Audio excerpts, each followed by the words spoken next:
Acho que não liberaram, agora sim, chegou. Eu cheguei e estava perguntando, pessoal, cadê o meu intérprete? Não vai ter intérprete para mim? Aí eu vou explicar para vocês. O cara vem da Paraíba falar no Rio de Janeiro, em São Paulo, e aí usa umas palavras que ninguém conhece aqui, e o cara é mal compreendido e tal. Da última vez eu fui usar uma palavra que eu nem digo para vocês, para nós lá na Paraíba é brincadeira, a gente fala com as crianças. Teve um irmão quase ter um infarto no último Atos 29. Isso é, eu preciso de um intérprete para não falar mais bobagem. Gente, que bom estar aqui. Eu me sinto profundamente honrado em estar aqui na conferência por vários motivos. Um deles é porque eu tenho acreditado nesse movimento desde o começo, né, desde os primórdios. Né, conheci o Jay ainda no início da vinda dele para o Brasil, através de amigos comuns. E também por estar aqui, a terceira vez seguida, né, falando na mesma conferência. E dessa vez feliz porque saímos, em razão do crescimento lá da Union Church, e estamos aqui nesse lugar. Eu gostaria, apenas para eu contextualizar um pouco, para eu entender um pouco quem é que são vocês e para a gente saber como é que está a caminhada nesses últimos eventos. Quem está vindo aqui pela primeira vez? First time. Uau! Quem está vindo pela segunda vez? Terceira vez? Tá. Quarta vez? É o último dos moicanos ali, cara. Você não morreu ainda? Quarta vez seguida. Legal. Então, a gente tem um grupo relativamente novo, e isso me ajuda na minha fala hoje. Me foi dada uma tarefa que eu acho muito especial, que é falar sobre a escolha de líderes. E líderes saudáveis. E depois de quase 13 anos à frente da Cidade Viva, a gente tem passado por poucas e boas e tem experimentado os ups and downs desse processo de seleção de liderança, que eu acho talvez um dos temas mais importantes da carta de Paulo a Tito. E essa carta de Paulo a Tito, ela é uma carta que objetiva realmente a preparação de uma igreja saudável naquela região. Não sei se os caras que vieram antes de mim, eu não estava aqui, cheguei ontem à noite, tarde, falaram um pouco da contextualização do livro. Não sei se o Jonas falou e tal, mas eu vou tentar ser aqui, enfim, falar mais uma vez. A gente sabe que a razão da carta foi que Paulo, depois do seu primeiro aprisionamento em Roma, ele vai a Creta com Tito, um jovem que ele ganhou para Jesus, assim como ele ganhou para Jesus o Timóteo. Então, são seus filhos na fé, ele usa essa expressão de filhos. E o que é que ele faz? Ele deixa o Tito, aquele jovem líder, em Creta, com o objetivo de organizar o que estava ainda inacabado, dentro do que eu chamaria modelo inaugural de igreja que tinha na cabeça do apóstolo. Então, ele começa com Tito, ele começa pregando com Tito. Aquelas pessoas que estão em Creta, muito provavelmente com pouca possibilidade de erro, muitos dali convertidos estavam em Pentecostes na festa lá de Atos 2, experimentaram, porque lá você vê que é dito que havia cretenses no momento do derramar do Espírito, na transição do processo de autorrevelação de Deus. Então, naquele momento havia cretenses em Jerusalém, os cretenses voltam, como outros judeus de outras nações conhecidas, e aí, quando Paulo chega lá, existe uma igreja embrionária, uma igreja talvez movida àquele primeiro amor, aquela primeira alegria, aquela coisa do toque do Espírito Santo, o que não é ruim, é muito bom. Até acho que os grandes movimentos de plantação de igreja no mundo, elas começam muito mais no coração do que na instrução. Se você for ler sobre os grandes movimentos de plantação de igreja, eu que tenho uma tradição batista dos batistas do sul dos Estados Unidos, se você olha a história batista, o que é que houve? Houve um primeiro envio de comerciantes, de agricultores do norte para povoar o sul. Jay sabe mais do que eu sobre isso. E esses caras, eles vão naquele ímpeto missionário e tudo mais. Então, o que é que a gente tem em Creta? A gente tem um grupo de pessoas que realmente se converte a Jesus em razão da pregação de Pentecostes, lá em Jerusalém. E eles voltam para suas casas. Quando Paulo chega em Creta, há cristãos, sem dúvida alguma. Ele começa a pregar, ele começa a estabelecer os pilares apostólicos da igreja recém-nascida, mas ele precisa ir embora. Ele precisa ir para outros caminhos. E ele deixa o jovem Tito para organizar ou para finalizar ou para completar aquilo que estava ainda inacabado. E é isso que a gente vai ler. Vamos ao texto. Tito capítulo 1, verso 5. E nós vamos ler até o 9. A palavra do Senhor diz assim: a razão, se não trouxe a Bíblia, presta atenção, porque realmente são muitos detalhes nesse texto de 5 a 9. A razão de tê-lo deixado em Creta foi para que você pusesse em o que, gente? Em ordem o que ainda faltava e constituísse ou ordenasse ou nomeasse presbíteros em cada cidade, como eu o instruí. É preciso que o presbítero seja, antes de mais nada, irrepreensível, marido de uma só mulher, tenha filhos crentes, que não sejam acusados de libertinagem ou de insubmissão. Por ser encarregado da obra de Deus, é necessário que o bispo seja irrepreensível, ele repete a palavra, não orgulhoso, não briguento, não apegado ao vinho, não violento, nem ávido por lucro desonesto. Ao contrário, é preciso que ele seja hospitaleiro, amigo do bem, sensato, justo, consagrado, tenha domínio próprio e apegue-se firmemente à mensagem fiel, da maneira como foi ensinada, para que seja capaz de encorajar outros pela sã doutrina e de refutar os que opõem-se a ela. Vamos orar? Senhor, dá-nos graça, dá graça para mim, Senhor, como instrumento fraco. Pai, dá graça para cada um de nós, Pai, como vasos de barro que somos na Tua graciosa presença.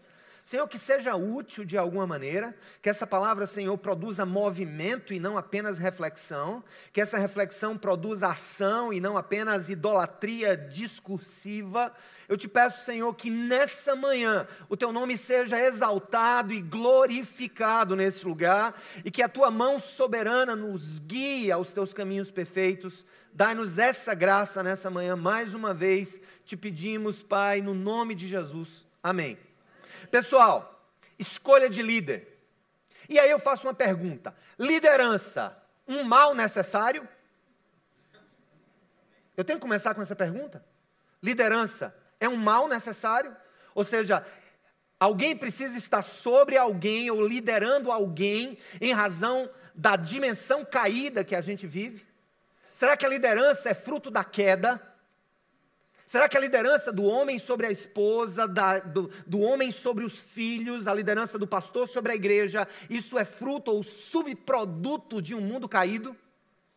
Isso é uma pergunta que você precisa fazer, porque se ela não for bem interpretada, ela vai dar vazão a machismos, a feminismos e outros ismos e outras inflamações do modelo de existência coletiva nesse projeto chamado Terra, que Deus fez e disse que era perfeito. Eu falo sobre isso porque a temática da liderança, se você for estudar, ela permeia toda a história da humanidade. Líderes, escutem bem, sempre foram necessários da nossa história de gente caída, ainda que a visão das pessoas sobre liderança percorra um caminho que vai de um extremo ao outro, extremos nem sempre nítidos, que vão desde a idolatria do líder. É um tipo de inflamação, é um tipo de repercussão da queda sobre a nossa visão do líder, a idolatria do líder, até o outro lado, que é a profunda desconfiança a respeito dessa própria palavra líder. Eu tenho estudado sobre culturas comparadas, em razão de um projeto que eu devo falar para vocês no final, e uma das coisas que eu observei que há no mundo sobre a questão de liderança é um construto cultural, um construto antropológico, sociológico, chamado power distance, ou distância de poder. A distância de poder, ela tem níveis diferentes em países diferentes, isso é bem interessante.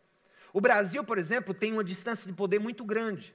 O que é uma distância de poder muito grande? É a maneira como as pessoas mais abaixo, no extrato social, no extrato organizacional, aceitam, visualizam e, de uma certa maneira, se submetem, às vezes de maneira irracional e temerosa, a quem está em cima. Por que o Brasil é uma nação com uma alta distância de poder? Isso tem uma explicação. Isso tem a ver com a nossa colonização. Isso tem a ver, por exemplo, com a presença do catolicismo romano na América Latina, da infalibilidade papal. Isso tem a ver com um conjunto de coisas que, quer queira, quer não, influenciam o nosso jeito de ser. Não é incomum se dizer que a igreja brasileira, ou a eclesiologia brasileira, de uma certa maneira, ela tem uma alma católica. Porque muitas vezes, não sei se aconteceu com você enquanto pastor, comigo já aconteceu, porque já são quase 20 anos pregando, eu vejo que há pessoas que às vezes transferem a figura do sacerdote, do padre, e olham para o pastor com a mesma perspectiva. Então, em países onde há uma grande distância de poder, espera-se muito dos líderes. Não porque o liderado é preguiçoso, mas porque o líder é visto de uma certa maneira idolátrica. Esse é um problema. Mas se você vai para o outro extremo, se você vai na Áustria pós Segunda Guerra Mundial, o que é que você vê na Áustria pós Segunda Guerra Mundial? Existe lá uma extrema reticência, desconfiança profunda com a própria palavra líder, em razão da história do Führer, em razão da ideia de Hitler, trazendo uma vergonha que ainda se perpetua dentro da Alemanha e da Áustria, que na época era um governo só. Então, na Áustria, esse construto foi medido, e percebe-se nas corporações, entre as pessoas, que ele é muito pequeno. As pessoas nem admitem essa coisa de chamar alguém de líder, ou meu líder, como é muito comum no Brasil, meu pastor, meu líder, meu sacerdote, pastor, né? Embora sejam duas palavras que não se combinem teologicamente. Então, gente, essa questão de liderança, eu quero perguntar mais uma vez, liderança é um mal necessário? Será que ela é fruto da queda? Será que os requisitos que Deus estabelece aqui na escolha de líderes para aquela igreja recém-fundada nessa ilha de mais ou menos 160 milhas, uma ilha de mais ou menos 230 quilômetros de comprimento e uma largura que variava entre 10 e 40 milhas, ou entre, vamos dizer aí, 16 quilômetros e 50 e poucos quilômetros, uma ilha relativamente grande, extremamente influenciada por Roma e pela Grécia, um lugar de mercância, um lugar de profundo movimento. Então estão ali pequenas igrejas caseiras, nas cidades, nas diversas cidades da ilha. E aí, será que Deus escolhe esse parâmetro? Será que esse parâmetro que se estabelece aqui de liderança, a existência, a necessidade da liderança, é um problema pós-queda? Eu quero refutar essa ideia lhes dizendo uma coisa. Liderança não é um problema que surge da queda, ou aliás, não é uma solução, ou não é um subproduto da queda. Liderança está encravada no próprio coração da teologia da criação. A criação, uma boa teologia de criação, vai nos fazer entender que aquele mundo perfeito que Deus fez para Adão e Eva, aquela liderança de Adão sobre Eva e dele sobre a criação, ela tem como referência eterna a maior expressão de liderança que, ao mesmo tempo, produz a mais clara, mais bela e mais perfeita relação comunitária, que é a relação de liderança que existe na Trindade. O modelo de liderança criacional é o modelo trinitário. Por isso que quando muita gente diz assim, não, essa questão da liderança do homem em casa e na igreja, isso é um problema do machismo, do paternalismo, da queda, não. Não. Isso existia antes da queda. Por quê? Quando Deus disse, façamos um homem à nossa imagem e semelhança, pela primeira vez, um dos traços da imagem e semelhança de Deus na família e na relação marido e mulher, é a relação existente na Trindade, onde o Espírito se submete ao Filho, que se submete ao Pai. Ou seja, liderança, gente, não é um problema da queda.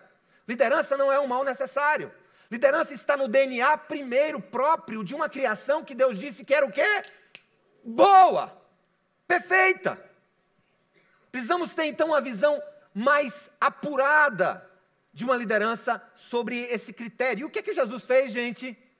O que é que Jesus veio fazer? Restaurar a criação. Aqui é o rei do reino que traz uma nova criação.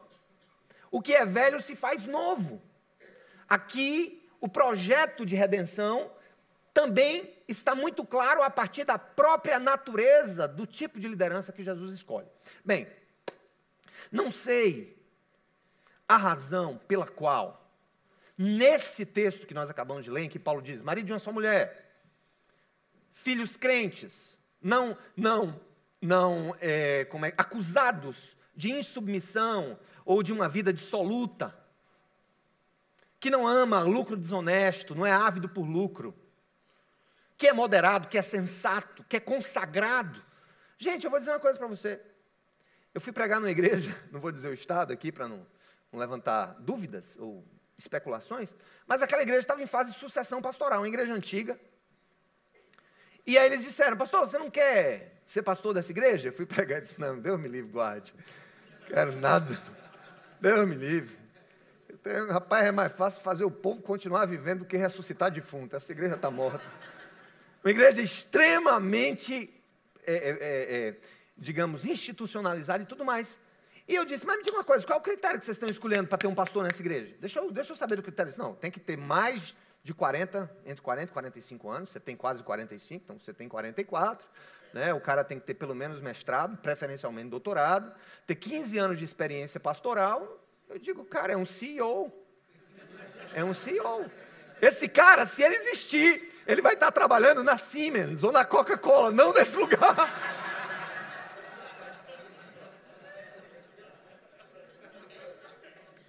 E qual é o ponto?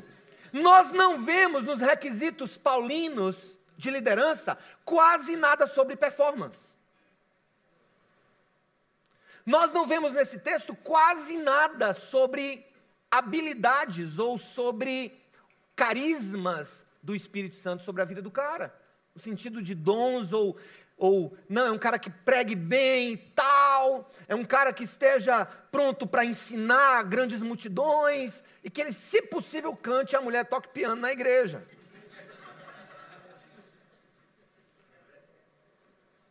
O ponto é que nos últimos termos de recomendação de jovens candidatos aos seminários, os que ainda exigem, eu vejo muito pouca coisa, muito pouca preocupação em saber se esse líder, antes dos testes da intelectualidade ou dos testes do aprendizado teológico, ele passa por outros testes.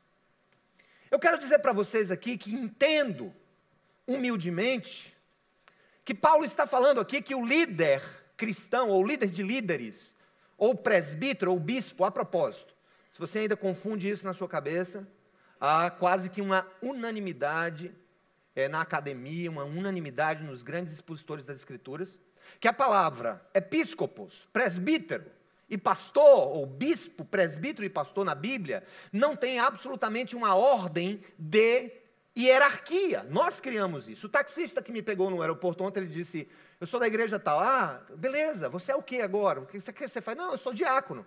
Digo, ah, beleza, mas eu queria muito ser pastor. Então, como é que você pode ser pastor? Não, para ser pastor, depois de diácono, eu tenho que ser presbítero. Digo, interessante. E aí, o que mais? Não, depois evangelista. E depois eu sou pastor. E vocês não têm apóstolos? Não, não tem, mas interessante, porque as pessoas usam aquele texto de Efésios 4 exatamente para criar a hierarquia, mas vocês só usam até um certo ponto. Interessante, muito interessante isso. Episcopo, presbítero e pastor são dimensões diferentes do mesmo ofício. O presbiterato, ele tem a ver, gente, com a experiência de vida. Por isso que Paulo diz que não pode ser um noviço rebelde. Tem que ser alguém que não possa ser recém-convertido para não cair no laço do diabo. É o que Paulo diz. Então, a condição presbiterial é essa condição de um pouco de experiência de vida. Tem que ser alguém que tem experiência na sua relação com o Senhor. Já o aspecto episcopal do presbiterato, John MacArthur chama o John Stott chama de presbíteros bispos, porque ele entende ser a mesma coisa. O MacArthur também fala nesse sentido. Então, a ideia de que o presbítero tem o requisito da experiência, um pouco mais de experiência de vida, um cara que não é novato na fé. O episcopado tem a ver com a capacidade o episcopo, ou overseer, no inglês, é o nosso supervisor. Mas vai chamar um bispo de supervisor para ver o que é que ele diz? Não, eu sou bispo. Ou seja, episcopo, da raiz grega para a tradução mais perfeita da língua portuguesa, é supervisor, cara. É o que o Jason está fazendo aqui. Ele é o bispo da Atos 29 no Brasil. No sentido de que é um aspecto de que ele supervisiona o trabalho. Mas você que está na igreja, você tem também um trabalho de supervisão. Então você tem um aspecto do episcopado, em um certo sentido. E o pastor tem a ver com o coração do cara, né? Tem a ver com o aspecto emocional da vida, de cuidar de gente, de alimentar. Eu estou dizendo isso a princípio para você não confundir. Ele começa falando de presbítero, depois ele fala de episcopo, ele fala de bispo. Mas o fato é o seguinte, o que está em ponto é a liderança sênior da igreja. É aquela liderança que está sobre líderes. Esse é o ponto. É aquela liderança que prepara os outros líderes, que capacita os outros líderes. E ele tem que fazer isso do mesmo jeito que Jesus fez com os apóstolos.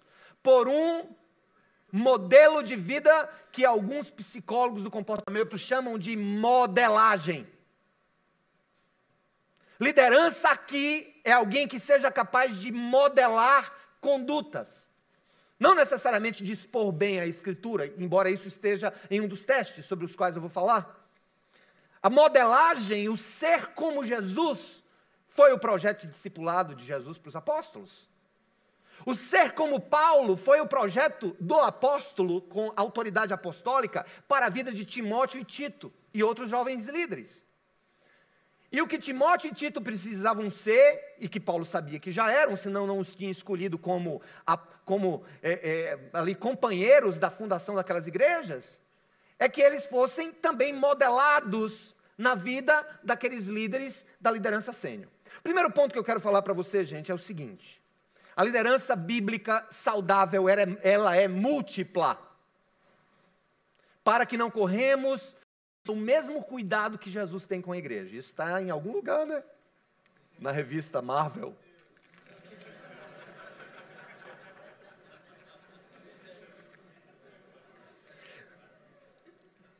Se a Bíblia diz que você tem que ser alguém devotado, cuidadoso, profundamente dedicado à sua mulher, você tem que ser um modelo do mesmo cuidado que Jesus tem com a igreja. Isso está em algum lugar, né? Na revista Marvel.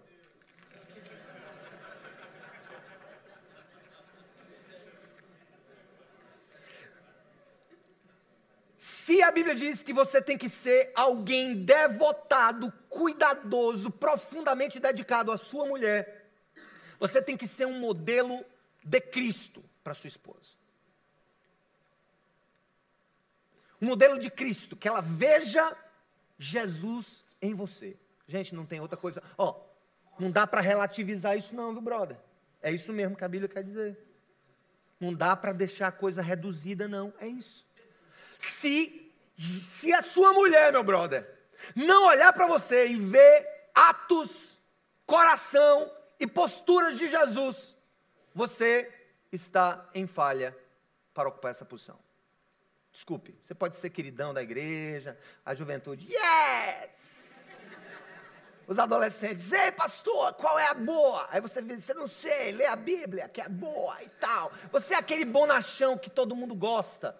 Escuta, meu brother, leva isso a sério, porque em uma certa vez eu fui pregar numa igreja e eu tinha pecado contra a minha esposa, e ela ligou para mim, faltando 10 minutos para eu pregar,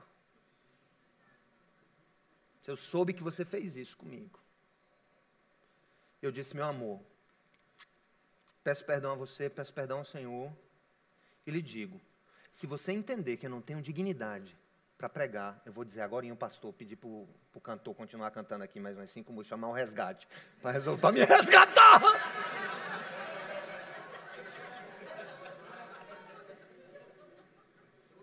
Ela disse, meu filho, eu lhe perdoo, porque eu sei que a sua atitude não é compatível com o que você tem sido na minha vida durante esses anos todos. Eu digo amém, minha esposa, glórias ao Senhor. Dá um glória, boda! Que Deus penteca! Não tem pentecostal aqui, não!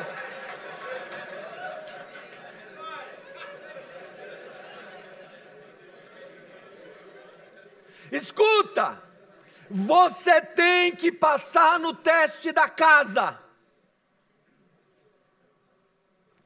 Você tem que ser a pessoa com quem a sua mulher quer passar a maioria do tempo. Não é o resto do seu tempo. Dízimo se dá à igreja, não se dá à mulher.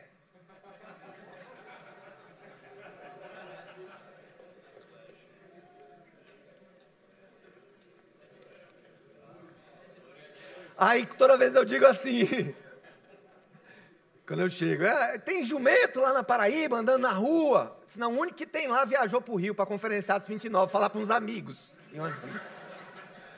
Pois é, rapaz, o jumento veio e se prepara pro coice, que ainda não começou o negócio. Está só no começo, ainda tem uns 22 minutos de tortura. Pode apagar esse negócio aqui, que não me deram. Negócio de 22 minutos. Escuta. Primeiro teste, diga, eu tenho que passar no teste da casa, da minha casa. Vamos falar grego, do meu oikos. É por isso que Paulo, na carta irmã, que é 1 Timóteo, ele diz uma coisa, gente, espantosa sobre isso. Quando ele diz assim, ele diz em Timóteo 3, capítulo 5, pois se alguém não sabe governar a sua própria família, como poderá cuidar da igreja de Deus? Do oikos de Deus, da igreja de Deus, da casa de Deus. Então eu vou dizer uma coisa para você, derrubei a água já, mas não caiu na pedaleira não, graças a Deus. Isso não é lugar de deixar a pedaleira, mano. De duas, ou derrama água, eu piso nesse troço aqui. Escutem. Ser homem de uma só mulher não é ser apenas formalmente casado com uma. Nós vivemos uma das maiores crises na igreja do Senhor. A maior doença do século 21. Chama-se pornografia virtual. Ser homem de uma só mulher é sê-lo, não apenas por carregar uma aliança no dedo esquerdo, por não ter concubinas ou amantes. Ser um homem de uma só mulher é sê-lo nos olhos, no coração, na mente. Eu vou dizer uma coisa para você, meu irmão, se livre desse veneno que está matando você. E quando eu me dirijo a um grupo de 400 pessoas, eu posso dizer aqui, tem pelo menos 100, estatisticamente falando, que estão envolvidos de maneira pesada nesse auditório com pornografia. Pastor, tu é profeta? Não, sou cientista social. E o que as estatísticas dizem? E olha, para o cabo dizer que está nessa, para um pastor dizer que está nessa, imagina os que guardaram com medo de dizer. Marido de uma só mulher é selo nas atitudes, no amor, no carinho, no cuidado, no tempo, no olhar no olho, no gastar tempo. E aí ele vem com outra. Ele diz, olha, mas para passar no teste da casa, você tem que ter filhos crentes, que não sejam acusados de dissolução, que não sejam acusados de insubmissão. É, meu brother, é sim. Se o oikos primeiro da nossa vida é a nossa família, a casa primeira, a igreja primeira. O projeto inicial de Deus foi uma família, meu povo. E termina numa grande família, que é a igreja do Senhor. Mas continua sendo o projeto do coração de Deus, a igreja primeira, família. O marido, a esposa, os filhos. Meus filhos têm que olhar para Jesus com olhos de encanto. E eu sou o primeiro caminho para que isso aconteça ou não na vida dele. Tem alguns que tentam relativizar esse texto. Não, mas não sei o quê, o cabo é rebelde, eu vou pagar por ele. Digo, brother, aqui eu não estou dizendo que se você tiver filho rebelde, você é a pior pessoa do mundo, não. Estou dizendo que se você tiver filhos em dissolução, em rebeldia, você não seja digno da salvação e do perdão. Você só não pode, ainda que momentaneamente, exercer o seu ministério. E perdoe a sinceridade. Conheci um pastor, que eu também não vou dizer o nome nem aonde, mas de uma liderança, uma igreja muito saudável, e isso é prova de saúde. Prova de saúde não é só saber a pessoa certa que vai entrar no ministério. Prova de saúde é tirar a pessoa que está no ministério para que ela seja cuidada antes que ela volte para o ministério, ou talvez não volte mais nunca, em alguns casos. E esse cara, pastorzão, filho aos 18 anos, 19 anos na igreja, saiu para droga, vício de droga. Ele, pastor de um colegiado, chegou na igreja e disse: estou, gente, deixando a igreja. Alguns tentaram dizer: não, pastor, o problema não é seu, não é do seu filho. O filho come a uva e tu embota os dentes? Não, gente, vocês não entendem. O pecado do meu filho, ele vai resolver com Deus. Mas o meu ministério tem que passar no teste da minha casa. Vou cuidar da minha ovelha primeira, meu filho. Se Deus permitir que ele volte, eu voltarei. E assim foi. Depois de 2 anos investindo na vida do filho, ele foi reconduzido ao presbiterato. Diga: Senhor. Diga, rapaz, repita, rapaz. Senhor, eu tenho que passar no teste da casa. E também no teste da praça. Não tem aquele ditado que costume de casa o cabo leva para a praça? Ah, meu filho, pode arrotar bem alto na mesa. Aí o cara chega, leva você para um restaurante, ele faz aquela, sabe, aquela coisa, aquele truvão na sua frente. Deixa eu dizer uma coisa. Começa agora uma série de coisas que tem a ver com o barrar a objeção. Essa primeira parte dos requisitos são 5. O teste de casa tem 2 testes. O teste da praça tem 5 testes.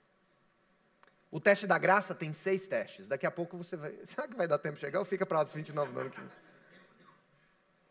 Vocês estão mafiando o meu tempo. Eu subi aqui 11h10. Foi ou não foi? 11h15. Como é que só falta 15? Estou brincando, eu sempre brinco com o Jay, ele fica doidinho, vermelho. Eu gosto de ver americano sofrendo. Esses imperialistas que vêm trazer ideias dominadoras para a América Latina.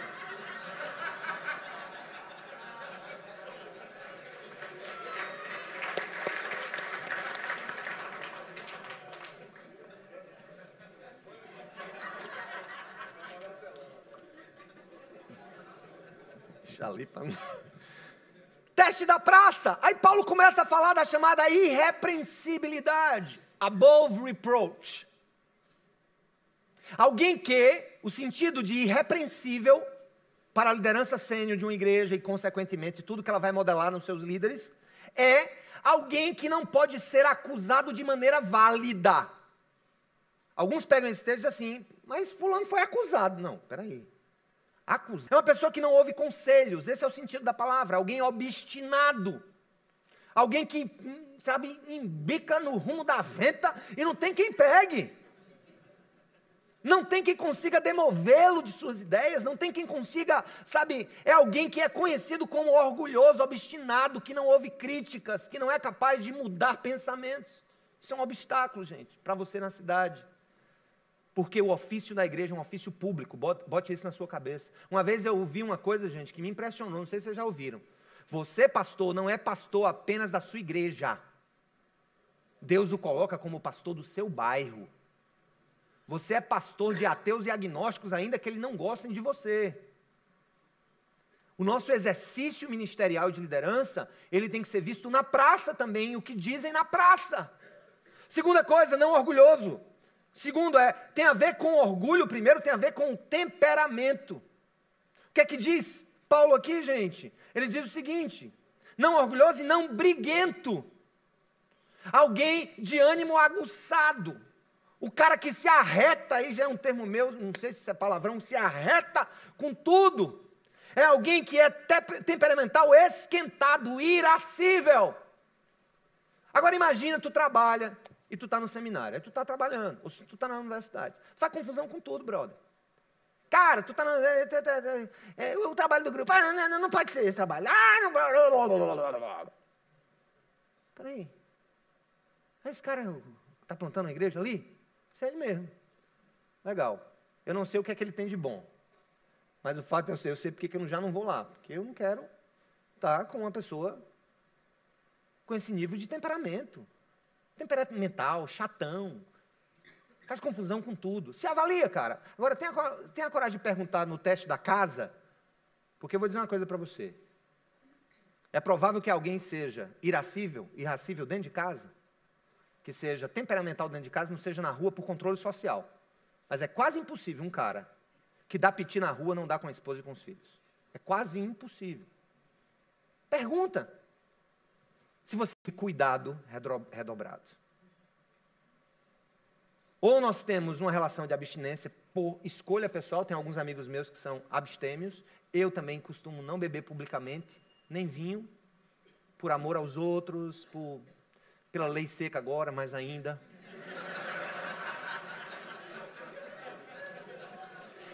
Se a igreja não resolve o problema, o Detran resolve. Seu pinguço.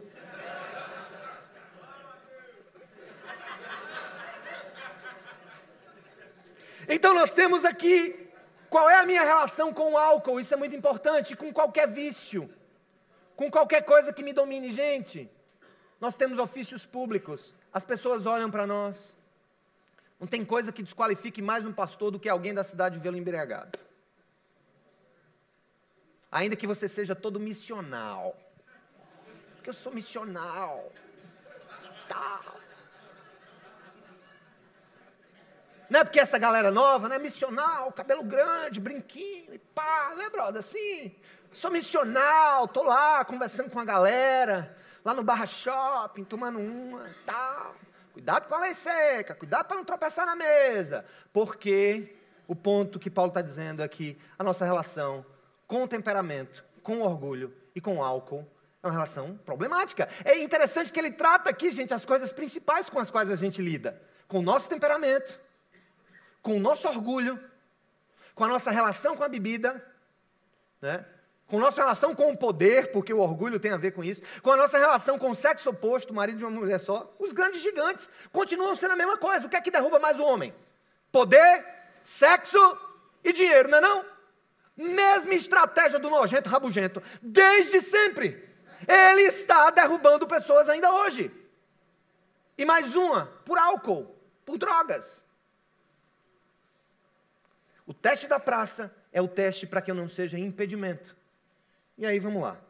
Aí ele fala que não seja violento. Aqui a violência, gente, eu fui pesquisar mais o sentido da palavra, é violência mesmo. É do cabo que vai pro pau mesmo. Qual é? Quer receber uma tapa do Espírito Santo? É a violência mesmo. Não é só o cara que é temperamental, não. É o cara violento. Violento, aquele que no trânsito, sabe? Dá adeus com um dedo só.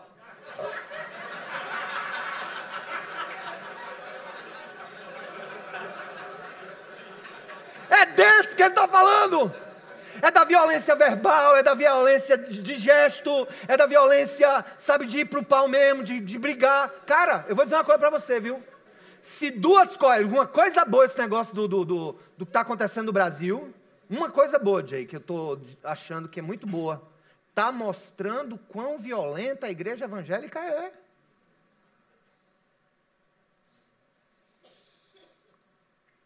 Está mostrando como há irmãos violentos na internet. Tem que matar mesmo.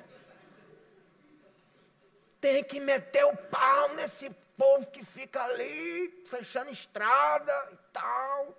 Cadê a polícia?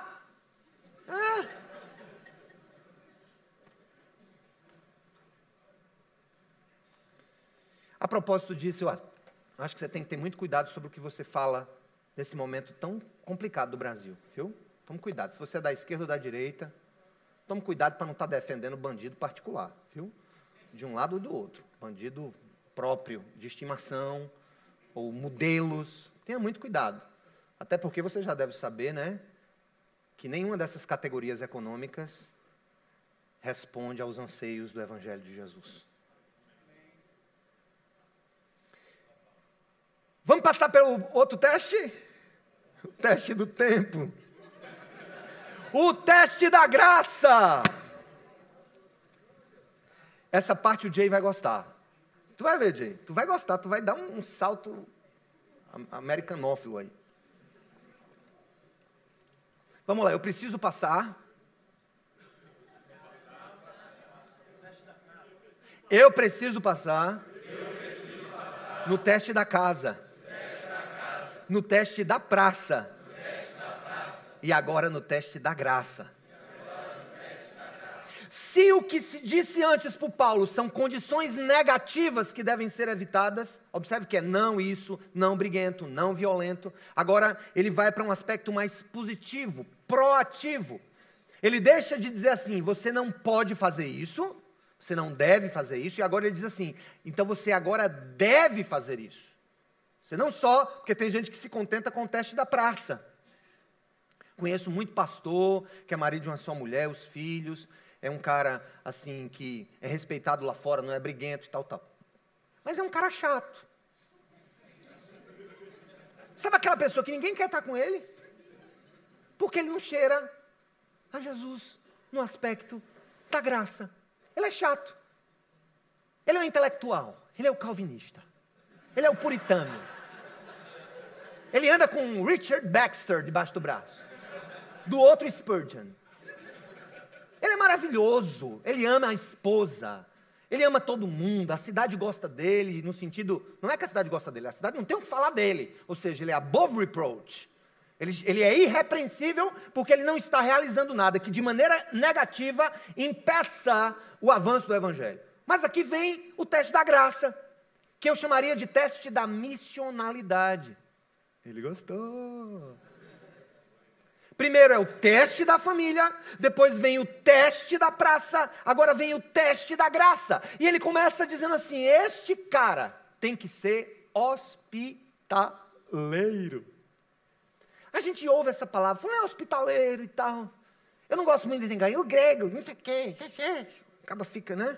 Mas é bom porque a língua grega, ela tem uma significância muito profunda nas suas categorias, na sua semântica. Dizem até que você só pode fazer filosofia boa em grego ou alemão, porque são línguas que no seu arcabouço semântico são mais profundas de significado em algumas palavras. Às vezes palavras significam grandes coisas. E a palavra hospitaleiro, ou seja, ser hospitaleiro, que é o primeiro teste da graça, é a palavra filoxenos, que é a união de duas palavras, uma que tem a ver com filia, ou amor, ou empatia, ou gostar, e o xenos, que para nós derivou a palavra xenofobia. O que é a xenofobia? É o medo, é o não gostar do que é estranho e diferente a você, ou de você. Mudando para um termo da língua portuguesa que já existe, embora seja incomum, e aqui já é um aportuguesamento da palavra grega, nós chamaríamos de, como se Paulo olhasse para você e dissesse, você tem que ser um xenófilo, e não um xenófobo. Qual a diferença de xenófilo para xenófobo?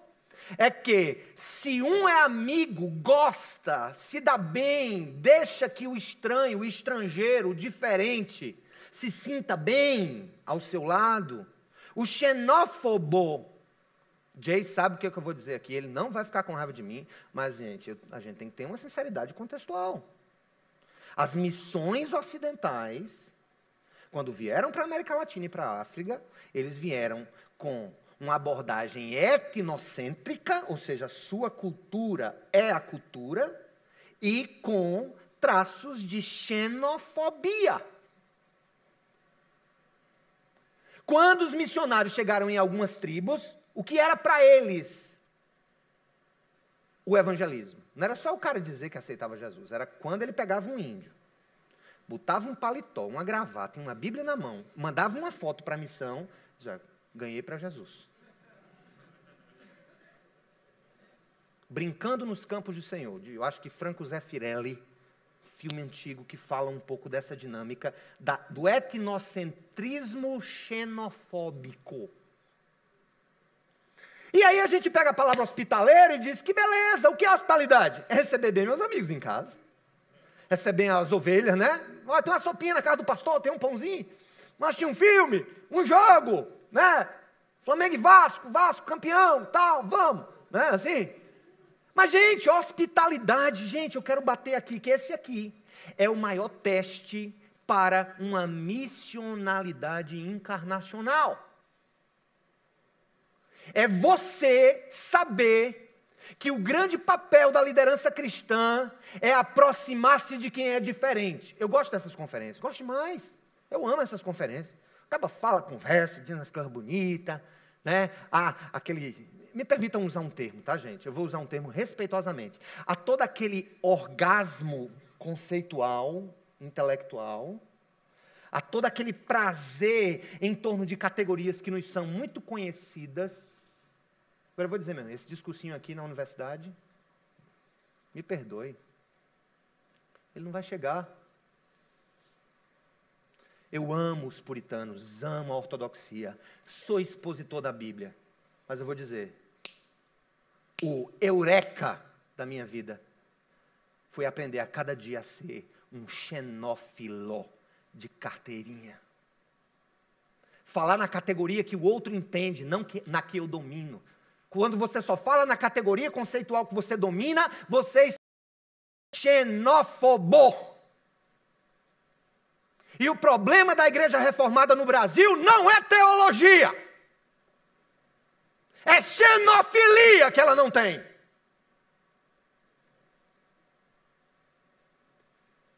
É falta de amor ao estranho, é um ímpeto acusatório. Conferências todas que vão falar de neopentecostalismo. Por que você não escolhe chamar um pastor neopentecostal da sua cidade, chama ele para comer na tua casa, assistir um vídeo e discutir algumas coisas ao redor de uma mesa comendo pão e café, onde só há coração?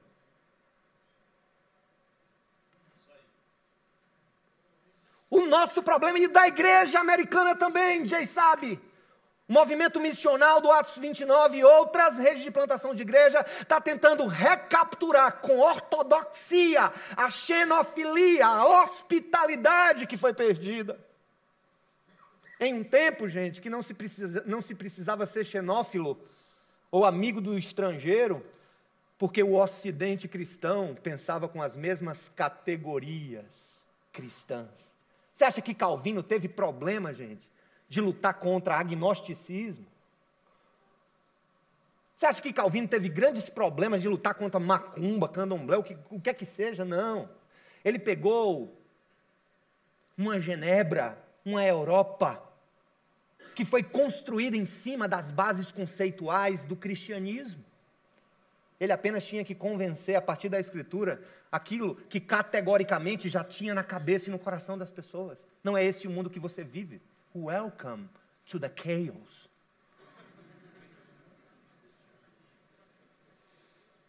Essa palavra está escondida nesse texto, não tem sido bem avaliada, não tem sido bem compreendida e aplicada. Você tem que ser um xenófilo para passar no primeiro teste da graça. E aí ele diz, amigo do bem, não vão me deter, ama o que é justo, o que é respeitável, o que é honesto. Tem o seu paralelo em Filipenses 4:8, tudo que for bom, de boa fama, nisso concentre o seu pensar, é alguém que ama o que é bom, o que é o bem, ama a verdade, ama a graça, ama a palavra, ama as pessoas. Sensato, ele diz. É outro teste da graça. Alguém que é prudente em um mundo imprudente, em um mundo automático, imediato. Prudente, que comanda a sua mente, gente. Sensatez significa comando de mente, é não ser comandado pelas intempéries, nem pelo tempo, nem pela crise, nem pelo momento, nem pela raiva. Evita tolices. Ele é justo com os outros. Ser justo aqui tem um significado, gente, de querer o melhor e o que é justo para os outros. Aqui está escondida uma justiça que tem a ver também com a justiça social. Ser justo com as viúvas, com os órfãos, com os desvalidos. Se você é contra TMI ou o que quer que seja, se você tem receio sobre essa ação da igreja e da sua vida como um elemento e um propagador da justiça de Deus. O que é a justiça de Deus? Justiça de Deus, todo mundo diz, a cadeia no pecador. Justiça de Deus, gente, é o que no reino de Deus é dado para cada um por sua dignidade ontológica, tendo sido todos feitos à imagem e semelhança desse Jesus. Ser justo, você tem que se preocupar sim com o mundo ao seu redor, com o que acontece, com as calçadas, com os presídios. É o que eu tenho tentado fazer nesses 12, 14 anos. A gente está presente em quase todos os presídios de João Pessoa. Abrigos de criança. Lutando pelo que é justo para eles. Você sabe o que é você entrar num presídio e fazer um ato simples como a gente fez, instalar um bebedor de água potável nas celas? Gelada. A boa e velha aguinha gelada. Ser justo é olhar para a cidade como Jesus olha para a cidade. Ser justo é olhar para quem sofre, sabe, o cerceamento dos seus direitos, da sua dignidade, como Jesus olhava. Isso é o teste da graça. É fácil você não ser briguento, não ser beberrão, não ser isso ou aquilo. Mas aqui, Jesus está te chamando para a linha de frente. Porque aqui não é o teste da praça, aqui é o teste da graça. Você pode saber a teologia que você souber, mas se você não for marcado pelo teste da graça, você não tem dignidade para estar onde você está. E eu vou começar a orar para Deus tirar você.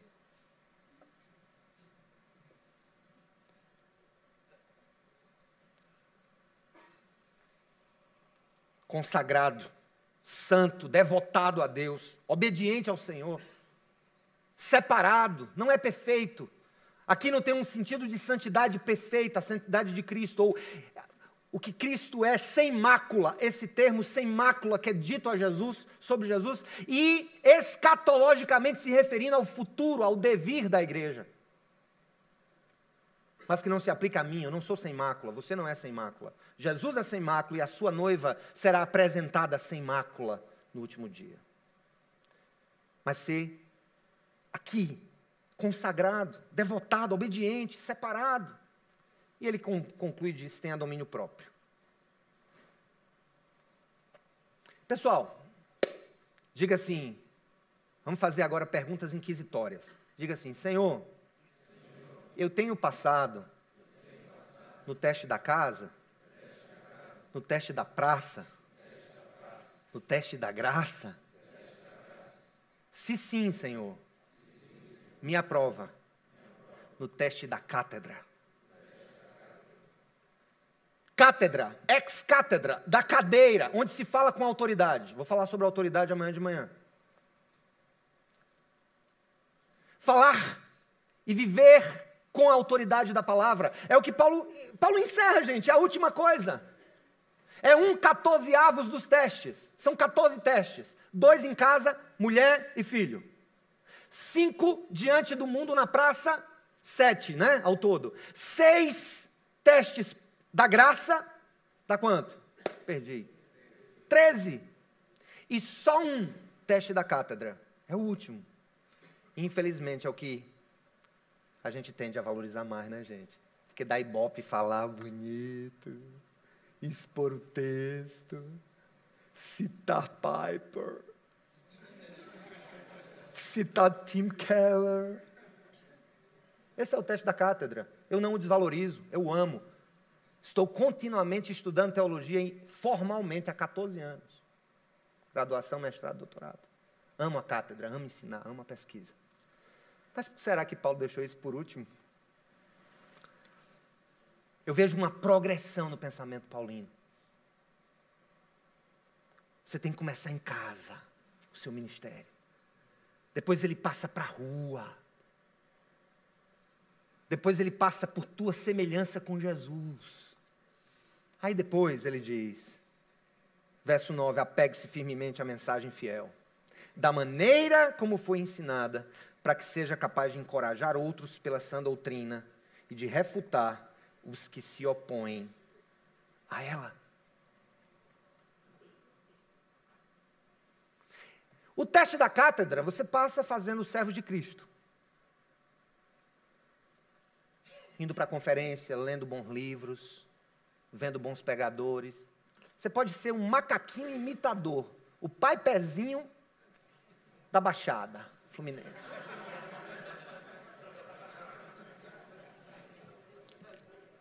Pode fazer tudo isso, dar show no seminário, dar aula. Sério, você está dizendo que isso é desimportante? Não.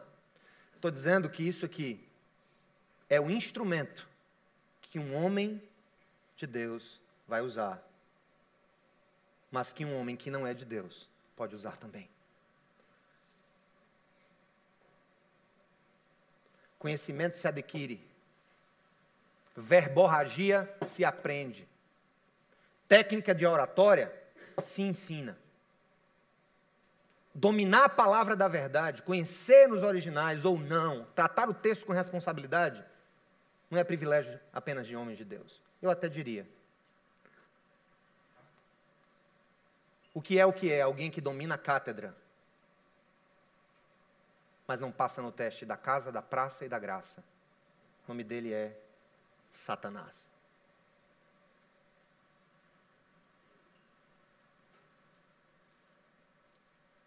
Conhece muito bem as Escrituras. Não tentou Jesus com aleivosias. Tentou Jesus com as Escrituras. Quando for colocar a ordem do que um líder precisa ser, você precisa ser, não trate isso com desimportância, mas trate isso como acessório, como espada, que independente do guerreiro, se justo ou se ímpio, poderá manejar muito bem. E ele diz que essa arma que eu me apego quando os meus testes são aprovados, eu sou aprovado nos testes, eu passo a usá-la com 2 objetivos.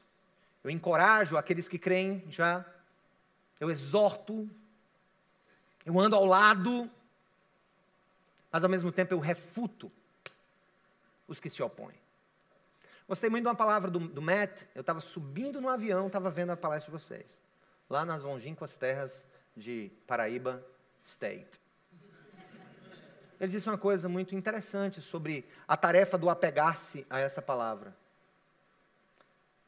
O que quebra meu coração, gente, é que às vezes o discurso da igreja reformada contra os não reformados é um discurso de tratar os nossos irmãos como lobos, sempre. Existem lobos reformados.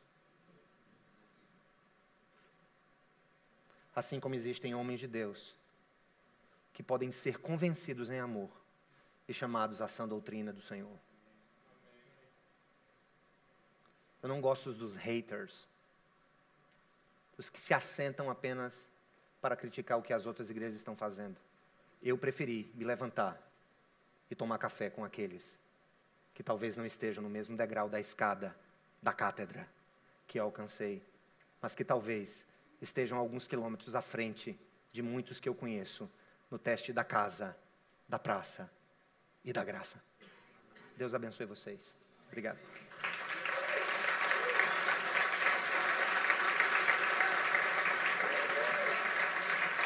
Vamos orar?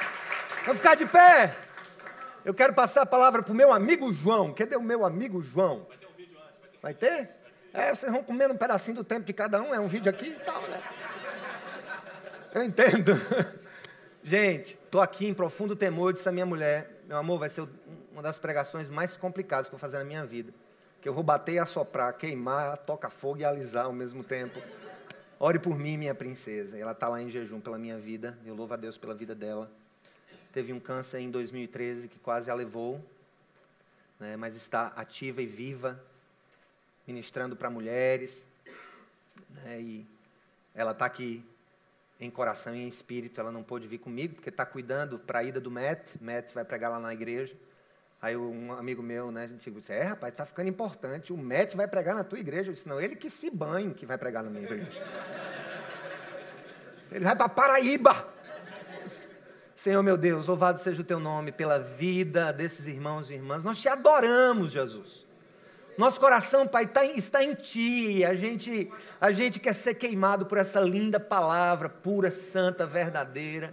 Ô Senhor, tira a xenofobia do nosso coração e coloca a xenofilia, a hospitalidade, esse amor ao que é diferente, Senhor, esse respeito ao que é diferente da gente, o que pensa diferente da gente.